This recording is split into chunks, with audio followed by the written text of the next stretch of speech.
Nape Show.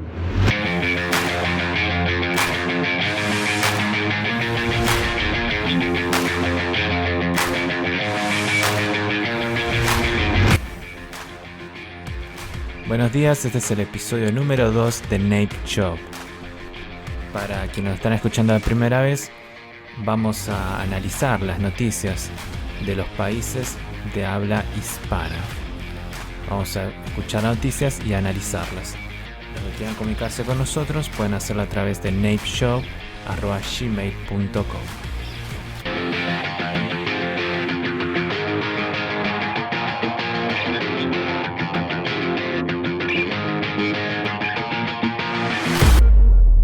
Vamos a analizar el problema de España.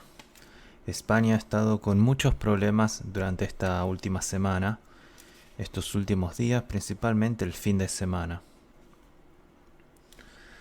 Los problemas han ocurrido incentivados principalmente por Torra, un Quim Torra, el presidente de Cataluña, quien se ha sumado al llamado de huelgas del viernes, que se concretó, como también ha sido partícipe del movimiento de las protestas, los cuales también se le acusó a Quim Torra de entablar conversaciones con grupos independentistas para liberar zonas, como también no permitir que los mozos puedan actuar en momentos de violencia. Por último, la gota que rebalsó el vaso para Quim Torra fue el llamado a las urnas nuevamente para un nuevo intento de autodeterminación. Este problema hizo que el gobierno de España tenga que reaccionar. El gobierno socialista de Sánchez tenga que tomar algunas medidas.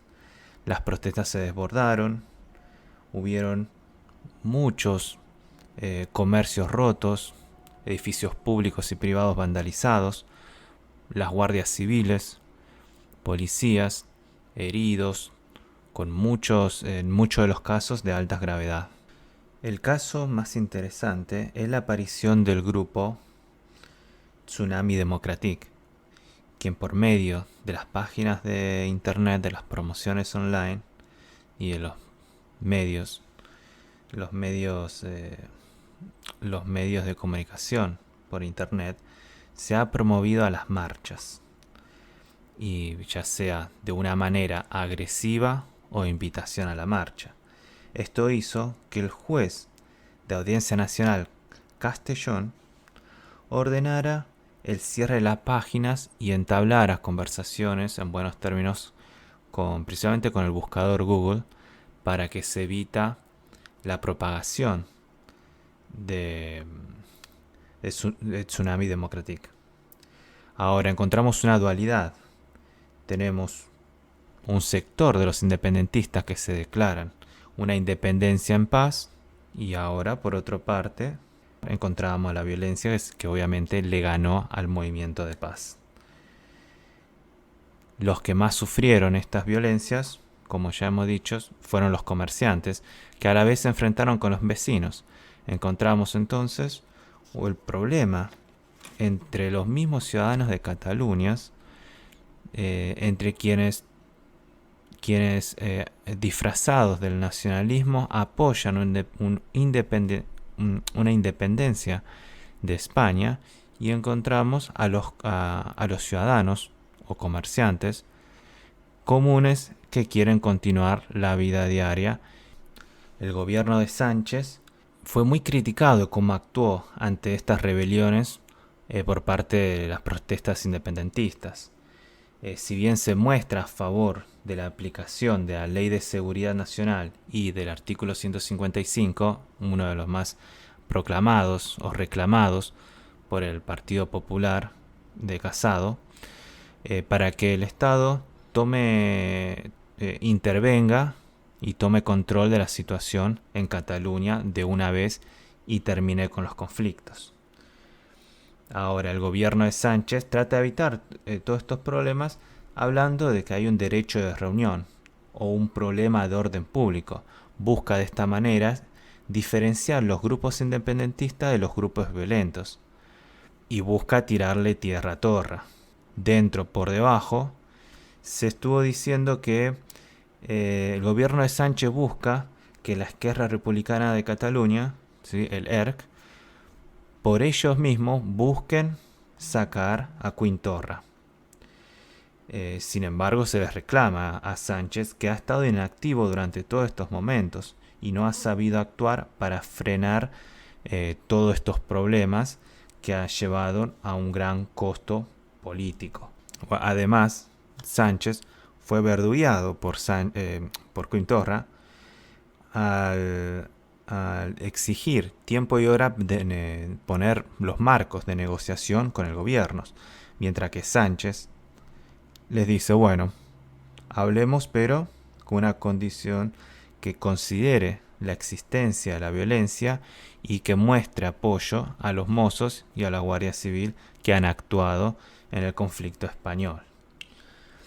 El primer apoyo que se envió por parte del gobierno de Sánchez, si bien no fue el mismo presidente, fue el envío del ministro del Interior, Grande Marlaska, quien de alguna manera mostró oposición al hablar de la violencia organizada. Por parte del Partido Popular, Casado muestra y exige muestra un enojo y exige un rompimiento con los independentistas. Le exige al gobierno de Sánchez. Le ordena ya aplicar la 155 y evitar que los problemas continúen. Todos estos problemas han llevado a pérdidas por más de 600 millones de euros, como también así el cierre de más de 4.000 empresas, la pérdida de más de 2.000 millones menos facturados, como la pérdida del turismo. Barcelona se caracterizaba por ser una de las zonas más elegidas para el turismo o conferencias o congresos internacionales. Sin embargo, por todos estos problemas se ha perdido esta cantidad de turismo que ha afectado por unos 300 millones de euros. Como se observa, el problema todavía no ha sido solucionado y el inicio de la semana se sumó otro problema, que es que el domingo a la mañana se había reunido la consejera de Justicia de la Generalitat, Capella, y la directora de cárcel, Gracia, en la prisión de Lledoners en Barcelona con los presos del fallo del Procés. ¿Sí? Se juntó con ellos y le aseguró que a partir del 10 de noviembre, una vez pasadas las elecciones españolas, por medio de la Generalitat se va a intentar tramitar la liberalización. Ahora, ¿cómo se traduce esta liberalización? Van a buscar, por medio de artículos, por el 100.2, que puedan salir a trabajar y realizar labores sociales y solamente volver a dormir a la cárcel. Es decir, que tengan beneficios penitenciarios. Cabe preguntarnos y ver más allá de estos problemas y entender cómo Sánchez ha estado entablando conexiones con Junqueros y, por qué no, con el juez que aprobó este fallo, y que el juez que aprobó el fallo en sedición y malversación, pero no en rebelión. Hablamos del juez Marchena. ¿Hubo un acuerdo? ¿Hay un acuerdo? Porque el acuerdo se reclamó, y muchos en España, de lo que más se criticó al fallo, es que era posible que los acusados del fallo puedan salir libres, puedan hacer una vida de derecho y que no estén 100% acusados. Ahora, a raíz de esto, Casado exigió que a los presos se los lleven, como última instancia, se los saquen de Barcelona y se los lleven a otras prisiones. ¿Por qué? Porque se demuestra una ayuda no solo de los independentistas, que son parte de la Generalitat, sino también del gobierno de Pedro Sánchez. ¿De qué lo estamos hablando? Puede ser que pueda existir un acuerdo entre Marchena Sánchez y, ¿por qué no, Junqueras? ¿Existe un acuerdo? ¿Hay algo que nosotros no sabemos? Si atamos los cabos sueltos y diferentes variables, podemos ver que Marchena fue el encargado de juzgar a los líderes independentistas por sedición y malversación de fondos, pero no por rebelión. Este fallo fue crítico, como hemos dicho, y muchos han criticado que iban a quedar libres. No lo llevaban preso por más de 20 años, pero eran acusados en un nivel por el cual podían tener alternativas para ser independientes. Ahora Sánchez no quiere estar en contra de los de Barcelona, los independentistas, disculpen, porque se vienen las elecciones del 10 de noviembre. Ahora Sánchez tiene que balancear entre los independentistas y los españoles. ¿Con quién estás? Ahora el ERC, de alguna manera, sostiene también a Sánchez. No puede enemistarse. Que la aceptación de Junqueras del fallo puede ser que ya se ha sabido de que el fallo, de alguna manera, no iba a ser tan fuerte como se suponía. Entonces, la pregunta no tenemos que hacer. ¿El fallo buscó, de alguna manera, dejar libres a los rebeldes? ¿Hay un interés político?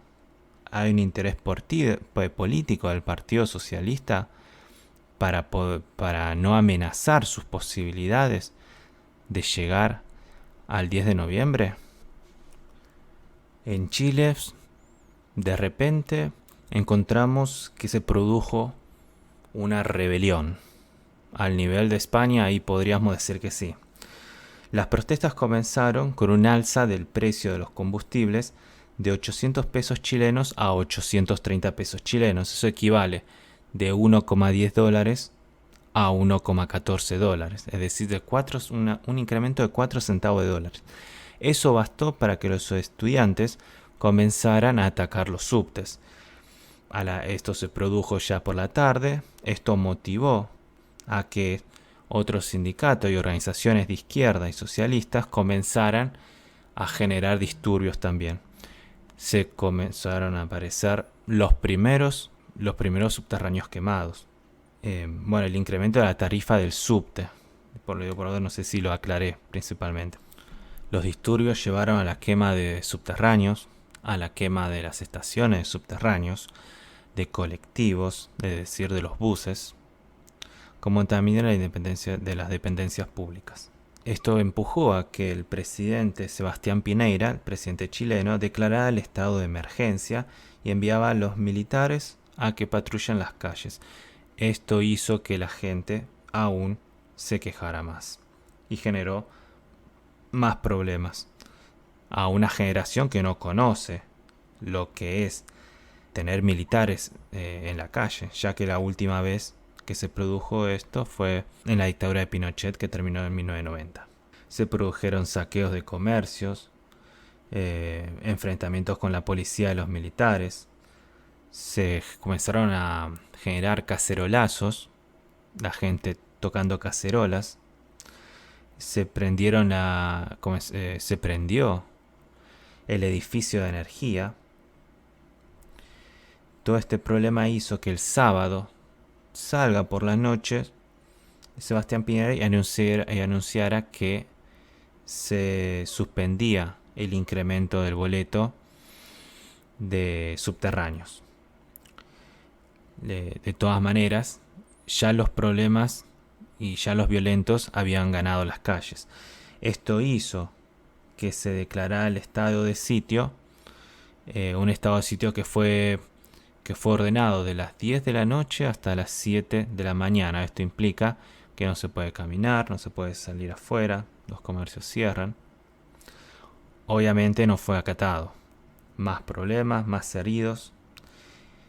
El domingo continuó los problemas, si bien se envió la ley el domingo para que se anulara el incremento del boleto y se llamó a un diálogo entre los políticos.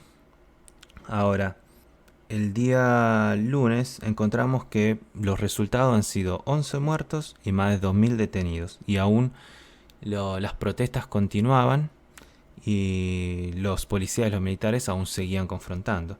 Sebastián Piñera se vio empujado entonces a hacer una declaración diciendo que estos no son ciudadanos normales, sino que el Estado de Chile se encuentra en guerra en contra de un enemigo poderoso, que de otras palabras es un enemigo ideológico de izquierda que lo único que quiere es generar violencia y daño.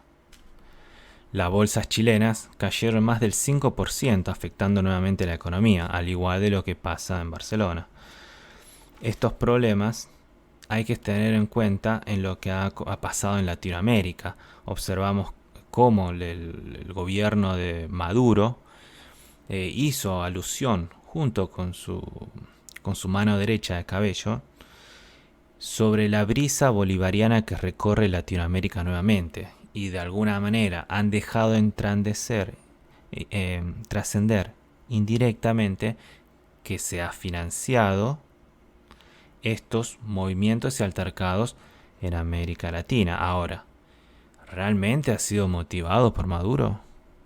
¿Vienen esa financiación y esas ayudas, esa preparación política desde Cuba?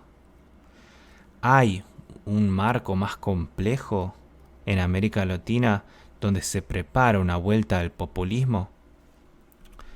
Mientras tanto, en Bolivia se dieron las elecciones para presidentes. Una de las elecciones que van a quedar recordadas en la historia, ya que no solo se define un modelo de país, sino la continuidad o el fin de uno de los partidos que más gobernó en Bolivia, el Movimiento al Socialismo liderado por Evo Morales, presidente ya hace 14 años.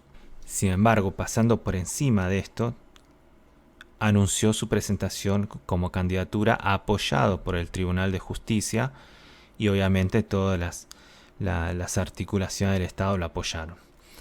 En las elecciones sucedió un acontecimiento muy importante. A partir de las 8 de la noche se cortó una transmisión en vivo de los resultados electorales preliminares.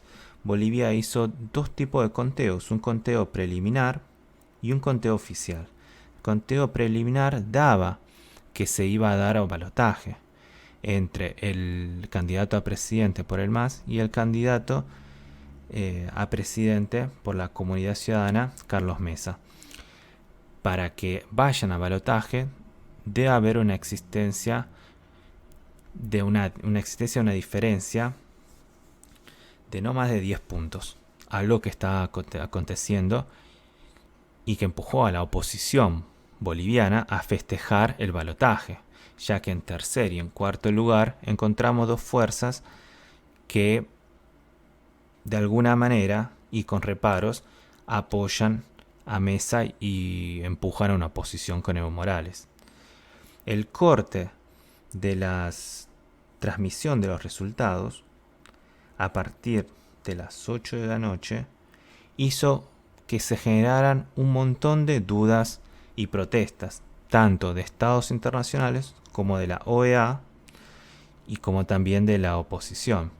Después de 24 horas, el Tribunal Superior Electoral anunció que se estaba contabilizado ya el 95% de los votos, donde el MAS está a un paso de superar la diferencia de 10% y por lo tanto no ir al balotaje y ser reelecto en primera vuelta.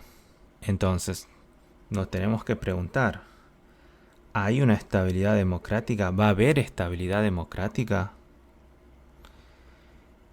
Sabemos muy bien cómo reacciona la gente ante estas medidas polémicas que se toman dentro de los gobiernos, principalmente cuando estas denuncias manchan la imagen del gobierno oficialistas, empuja a la gente a las calles, principalmente por las cantidades de acontecimientos que han ensuciado las elecciones presidenciales de Bolivia. Un montón de videos y casos donde ciudadanos se han apropiado en convivencia con los militares de las urnas electorales de los votos.